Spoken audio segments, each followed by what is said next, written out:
have some of the most beautiful classics right here in Essex County in Chatham, Kent. Marvin is the proud owner of this 1964 T-Bird. And like all cars, there's a story behind it. The car is originally from Pineville, North Carolina.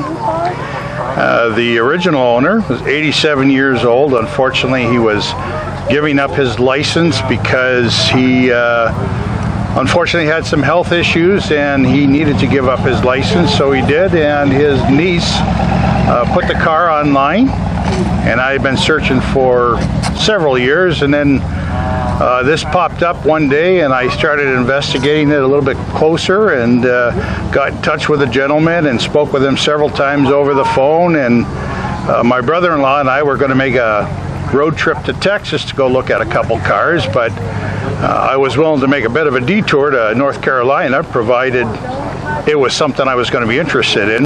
Marvin was on his way to look at a 57 T-Bird, but there was something about this car that caught his eye. Oh, I just like the overall style of it. Because it was a new generation 64, and through 5 and 6 they made some cosmetic changes to it, you know.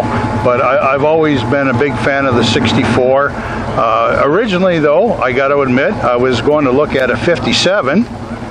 And that's what we were going to look at in Texas, but when I came across the 64, it just kind of, it spoke out to me, it reached out to me, if you will, I don't know, but I was really attracted to it. As the years went on, Marvin's taste in cars changed. Once a hot rodder, he's now more comfortable just cruising. I've always been a classic car nut, if you will. I started off with Windsor area street rods. I built my own cars, built my own chassis, and graduated into street machines, and now I'm into this type of a classic. Some people say it's an old man's car, but I'm not a young guy no more either. So, you know, I just like the older classics. I've always been attracted to them, you know. Let's talk about some of the features in this car. It's got a 390. It's got 600 CFM 4-barrel on it. It's the original Autolite 4-barrel as well. It's got a 3-speed Cruise-O-Matic automatic. The slide steering column, power steering, power brakes, power windows, power seats, power locks. It was, you know, it had quite a few options in it for its day. Mind you, in 65, they offered even more things, more options available to the car. This is pretty well a numbers matching car. It is as it came from the factory, other than the air conditioner. I had to pull the pump because it seized, and so I just took it right off. And but I intend to eventually get another pump. Oh, the body, I haven't touched the body at all. The body is the way it was when I picked it up.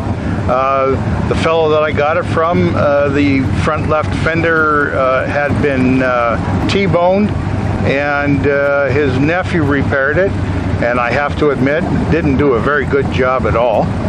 So the car does need to have the left front fender repaired, and it needs paint. It really needs paint, in my opinion. Of course, the T-Bird had to pass the inspection test for Wife Betty, as Marvin had a history of dragging home all kinds of parts and pieces. My first opinion was like, what'd you get yourself into? Because before, he's brought in cars home in pieces.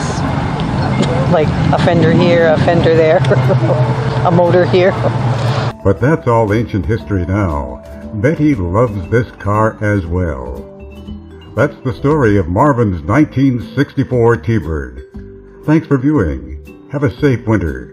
And as always, we'll see you in late spring at the car shows and cruise nights.